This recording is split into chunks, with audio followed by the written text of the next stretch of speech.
मोहिनी सुप्रजा शास्तः पूर्वा सन्ध्या प्रवर्तते। उत्तिष्ठ नरशार्दूल कर्तव्यं दैवमान्निकम्। उत्तिष्ठोत्तिष्ठ शबरीश उत्तिष्ठ गजवाहन।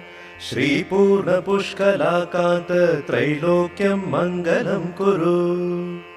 शास्तः समस्त जगतां महिषी निहन्तः। श्रुतहृद्विहारि मनोहर दिव्यमूर्ते। श्रीस्वामिनि श्रितजनप्रियदानशीले। श्रीशबरीनाथ गुरवे तव सुप्रभातम्। तव सुप्रभातमरविन्दलोचने। भव सुप्रसन्नमुखचन्द्रमण्डले। ऋषिसिद्धदेव प्रमुखैः समर्चिते। शबरिशैलनाथ शरणं दयानिधे। प्रातः प्रबुद्ध ऋषयः समुपास्य सन्ध्याम्। आकाशसिन्धुकमलानि मनोहराणि। आदाय पादयुगमर्चयितुं प्रपन्नाः। श्रीशबरीनाथ गुरवे तव सुप्रभातम्। अब्जानन हरिहरोद्भव सुन्दरांग। त्वद्विक्रमादिचरितं विबुधास्तुवन्ति। भाषापति पठति वासरशुद्धिमारात्। श्रीशबरीनाथ गुरवे तव सुप्रभातम्। ईषत्प्रफुल्लसरसीरुहनारिकेलपूगद्रुमादिषु मनोहरपालिकानाम्। आवाति मन्दमनिलः सह दिव्यगन्धैः। श्रीशबरीनाथ गुरवे तव सुप्रभातम्। उन्मील्य नेत्रयुगमुत्तमपञ्जरस्थाः। पात्रावशिष्टकदलीफलपायसानि। भुक्त्वा सलीलमतकेलिशुकाः पठन्ति। श्रीशबरीनाथ गुरवे तव सुप्रभातम्। भृङ्गावली च मकरन्दरसानुविद्धझङ्कारगीतनिनदैः सह सेवनाय। निर्यात्युपान्तसरसी कमलोदरेभ्यः। श्रीशबरीनाथ गुरवे तव सुप्रभातम्। पद्मेशमित्रशतपत्रगतालिवर्गाः। हर्तुं श्रियं कुवलयस्य निजाङ्गलक्ष्म्या। भेरीनिनादमिव बिभ्रति तीव्रनादम्। श्रीशबरीनाथ गुरवे तव सुप्रभातम्। श्रीमन्नभीष्टवरदाखिललोकबन्धो। श्रीधर्मशास्त्रजगदेकदयैकसिन्धो। श्रीदेवतागृहभुजान्तरदिव्यमूर्ते।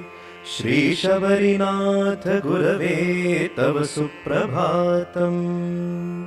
सेवापरा ऋषिसुरेश कृशानुधर्मरक्षोऽम्बुनाथ पवमानधनाधिनाथा। बद्धाञ्जलिप्रविलसन्निजशीर्षदेशा।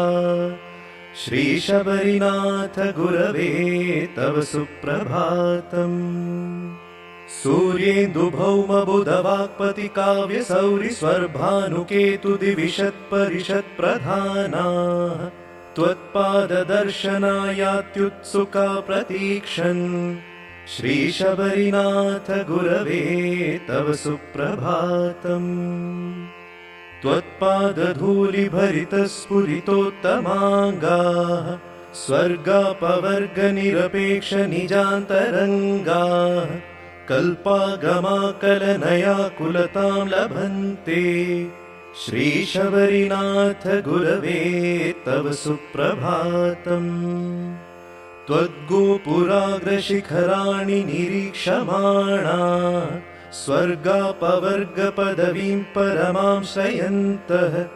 मर्त्या मनुष्यभुवने मतिमाश्रयन्ते।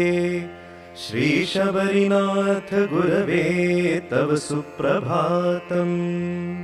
श्रीशबरीनायक दयादिगुणामृताब्धे। देवाधिदेव जगदेक शरण्यमूर्ते। श्रीमन्मृदैवतगणादिभिरर्चिताङ्घ्रे श्रीशबरीनाथ गुरवे तव सुप्रभातम्। श्रीशबरीनाथ पुरुषोत्तम देवदेव श्रीभूतनाथ शिवपुत्रक दीनबन्धो मृगया प्रिय शरणागत पारिजात श्रीशबरीनाथ गुरवे तव सुप्रभातम्।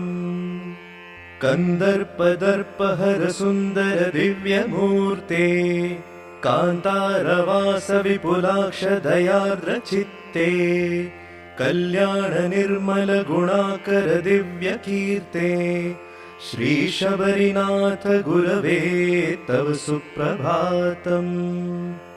एलालवङ्ग घनसार सुगन्धितीर्थम् दिव्यं वियत्सरिति हेमघटेषु पूर्णम् धृत्वाद्यवैदिकशिखामणय प्रहृष्टाः तिष्ठन्ति शत्रुदमन तव सुप्रभातम्।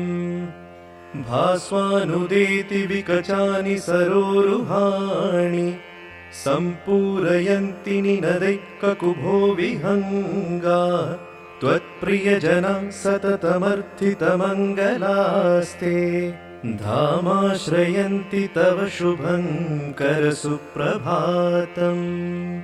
शबरीनिवास निरवद्य गुणैकसिन्धो संसारसागर समुत्तरणैकसेतो वेदान्त वेद्य निज वैभव भक्त भोग्य श्रीशबरीनाथ गुरवे तव सुप्रभातम्। इत्थं शबरिशैलपतेरिह सुप्रभातम् ये मानवा प्रतिदिनं पठितुं प्रवृत्ताः तेषां प्रभातसमये स्मृतिरङ्गभाजां प्रज्ञां परार्थसुलभां परमां प्रसूते।